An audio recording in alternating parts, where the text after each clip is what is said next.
can't believe myself. I'm sitting right next to you, but can make the move. I like you, baby girl, but I'm afraid to say it out. Can't get this feeling, wonder how you doing. I'm crazy right now, and I need mental healing, healing, healing. Hi guys, and welcome back to my channel. If it's your first day here, welcome, and don't forget to comment and subscribe if you haven't subscribed yet, because obviously it's the right thing to do. So my name is Janet, and today we are having a table talk, and we have a guest. So I'm going to give him time to introduce himself, and then we are going to be talking about some touching topics, and I'm hoping that you guys will be able to enjoy this video today. So can you please introduce yourself? Okay, thank you. Hi everyone. My name is Nkhoma, and well, I'm a poet. I'm a rapper. An aspiring writer, and yeah. So ha le tlhokana le di-gig tsa a writer, check out Nkhoma.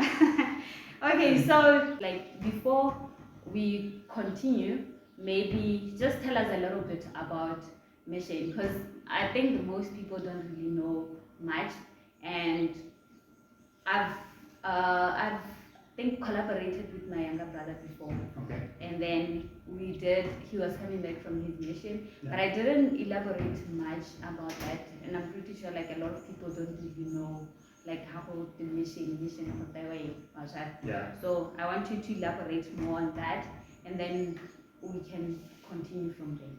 Okay. Well, how about the mission?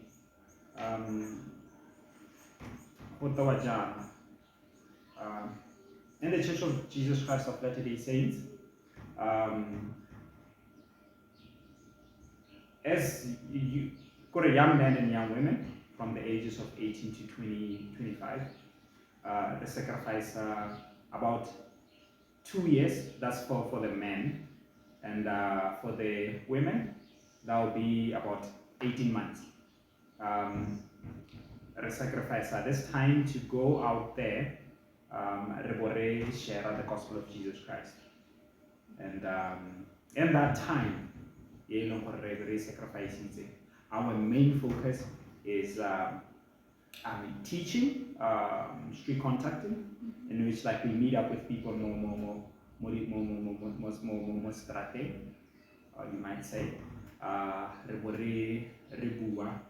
about Jesus Christ. And mainly, the message you are focus on more family, and how we can center our lives more aggressive. Yeah, that's basically that I get. So also to like give more light into that, the main thing is as you sacrifice your 2 years or 18 months of serving as a full-time missionary for the Church of Jesus Christ of Latter-day Saints, you don't get paid, and it's sacrifice, so you don't also hope for anything in return when you come back from the mission, because you are volunteering and you're sacrificing your time. I get. Yeah. So maybe you tell me like where you served your mission. Okay. Well, now I serve my mission in England, Leeds, in the England Leeds mission, and that was 2014, from June 2014 to June 2016. Okay, and I also served mission. We served, when I left, I guess a year before you left, right? Yeah. So I think, was it a year or some months before you left? Because for me, I served in Ghana Cape Coast mission, right? Yeah. And that was 2013 to 2015.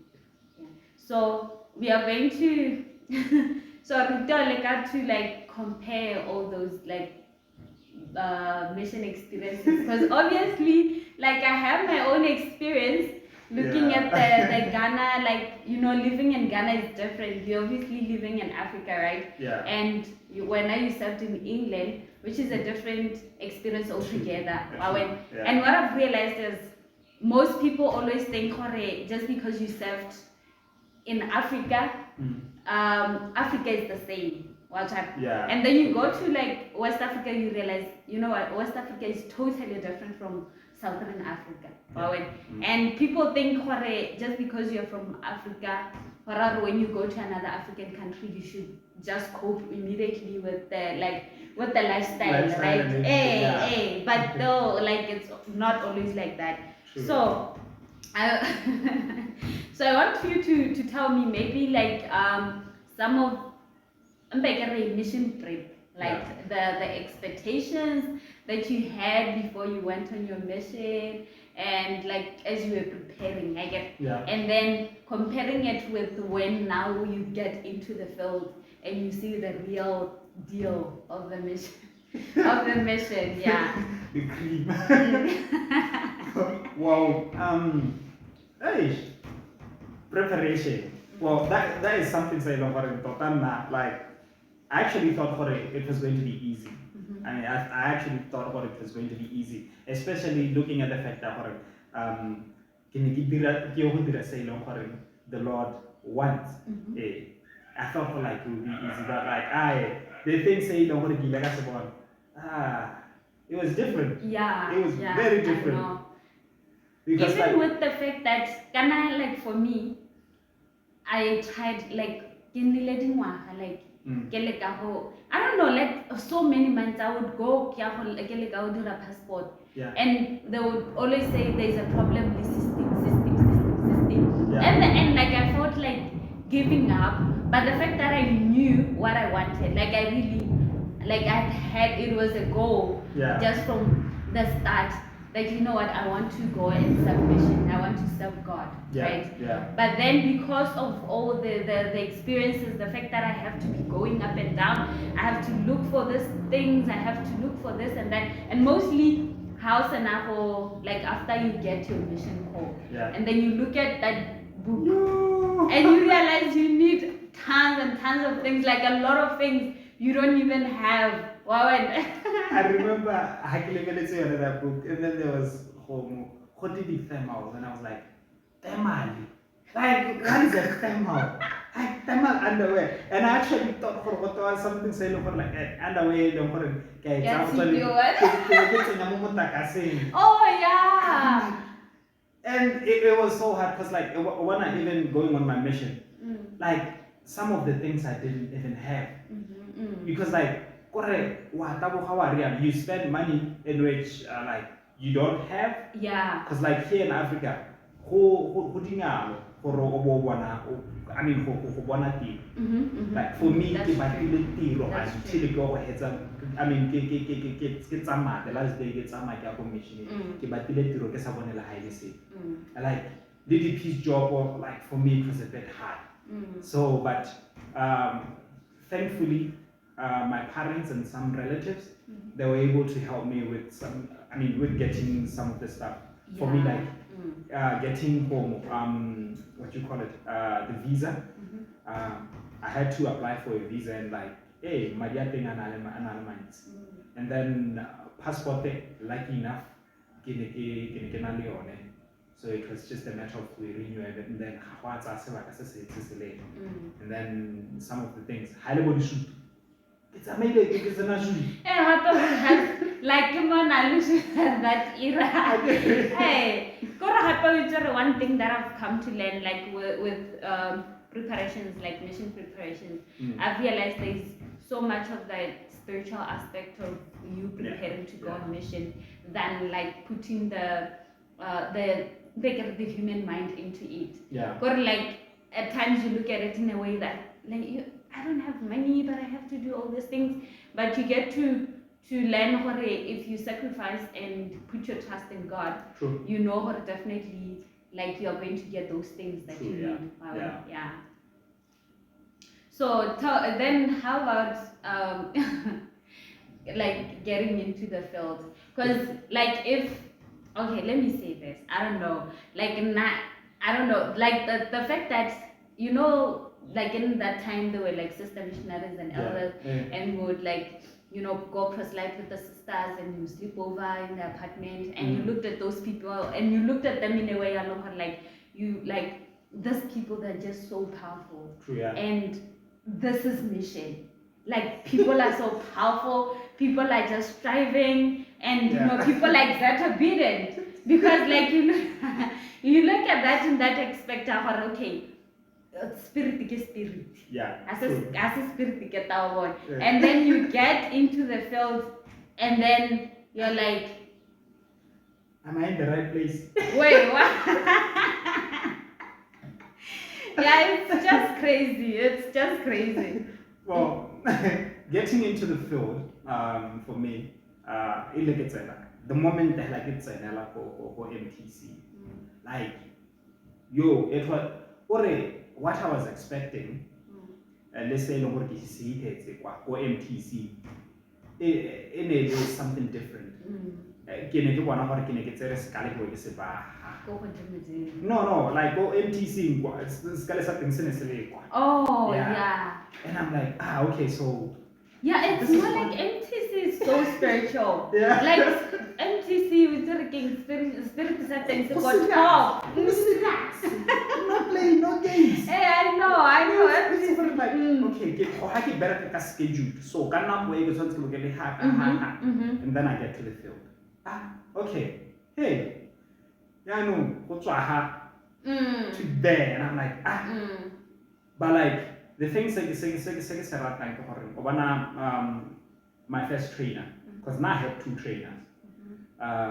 The reason why I had two trainers. My first trainer, he was the best. That guy, he was very obedient, exact obedient, and everything. And he made my mission, or like the way he won my mission,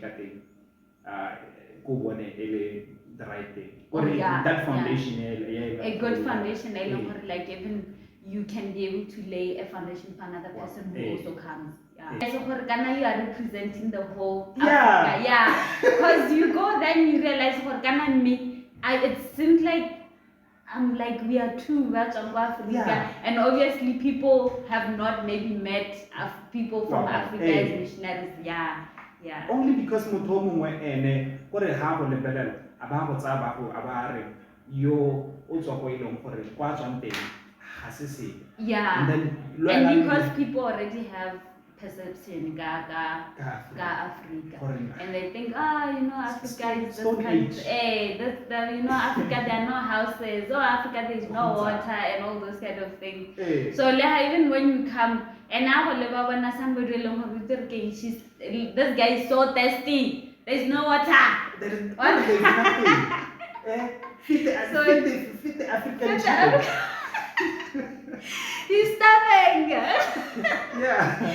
So, but you know what I love mission is, what I've realized is I've learned that mission you change every day. True, yeah. Like, there is a time you are here, and then the time you go down to this level, and then after going from this level you realize you know what, I need to work on myself. True. And I need to lift myself up, because no one would automatically lift you up. You need to lift yourself up yourself. Yeah. And the thing is, one thing that I've also realized, that I've really appreciated so much about mission, but you get to learn how to live with people from different cultures, different people, different cultures, different beliefs, and people even the hardest people you think you wouldn't deal with, you get to deal with those people. And it pave a way not only for to continue get to yes or anything like that, but also to continue even after your mission. You know how to deal with situations like that. Well, before my mission, I used to be this short-tempered person, or this hot-tempered person. And even when I got to my mission, I was like that. Like that's why I got riled up when my district leader, he was disrespecting me. But then as time went, like the hot temperedness,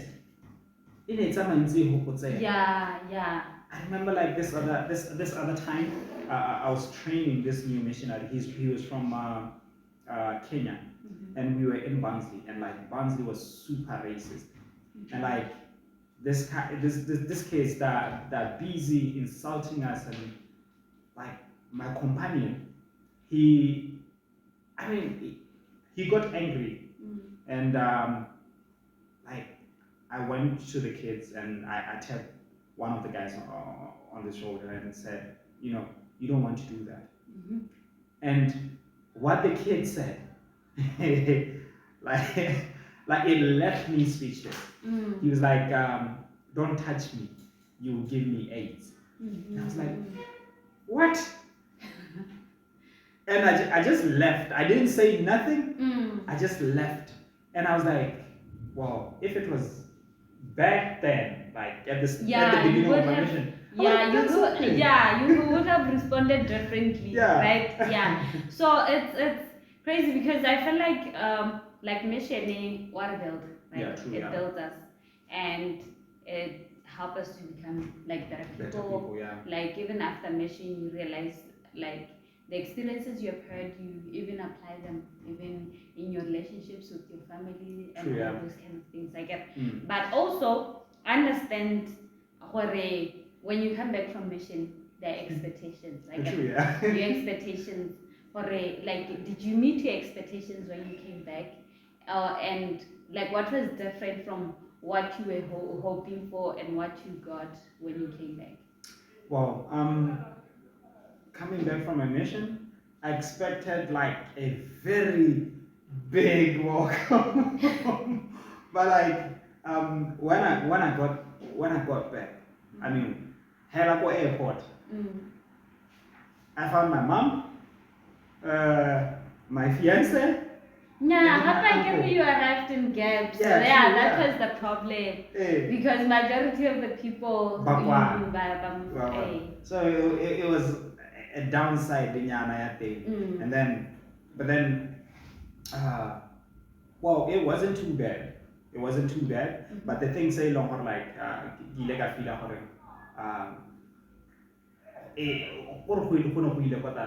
it was how like people had changed. Oh yeah. That was like that's typically it. Because I feel like that's the same thing. And coming back from mission and people expecting you to be this perfect person. And the same person they knew from and they want you to become the same person that they knew from before, and they want you to be doing the same things that you did before you left. They don't really know how like you came as a different person now, and they're still hoping for this perfect person. Because what I've realized is people have this attitude, True. And I've heard that like a lot. People be like, you got a return missionary, and it makes even the return missionaries to feel like mama pressuring to be able to, or like it's as if you really need to work hard. Yeah, true. So that for you to be able to be approved, you have to be this person, or you have to be perfect. I feel like people always expect a lot from like return missionaries, and they forget they forget the fact that return missionaries are like human beings. They're also human beings, and they have their flaws, they have their imperfection, and they are trying. What I've realized is these people, they try. It's not like they're not going to go through challenges. They'll be going through challenges, a lot of challenges. So you won't be getting a job. You come back from home, you're not getting a job. You don't even have enough money to get married. Even mostly the fact that you don't have money. You don't even have money to pay lobola, because lobola like 30K, give 50K, and you don't have enough money to to like even cater for yourself, buy yourself clothes, because True, yeah. oh, I want to wear a white shirt and a tie Every for day. and then you come back, you realize, Kana, I don't even have a trouser, I don't even have anything. So that's again I to before they are missioning. So that once you leave, there you, and that's just how it is. Yeah. But yeah, thank you very much for coming. Well, thank you very much. Thank you for inviting me, because like it has been like an awesome experience. I mean, reliving the mission again, and everything, because like this is something say like we often do not do. And the fact that we don't do it, sometimes we forget how we felt a religious missioning or the spiritual experiences, because you tend to forget. And then when you forget, you slip back into your old self. But then, you are a new creature, you are a new being after how John missioning. And we need to keep on progressing. So we need to keep on remembering, because if you don't remember, we forget. That's just how it is. But anyway, thank you. And thank you very much for staying from the beginning to the end of the video. And if you guys have anything special that you want to comment about, or any other question, because I'm still going to invite Nkhoma for another video. Just like I told you guys, we still have more things that we want to discuss before he goes anyway, because very soon he'll be traveling, so we need to utilize him as much as we can. So thank you guys for tuning in. Thank you for staying until the end of the video. Don't forget to comment, subscribe, and share with your friends and your family. And thank you very much. Bye bye. Bye bye.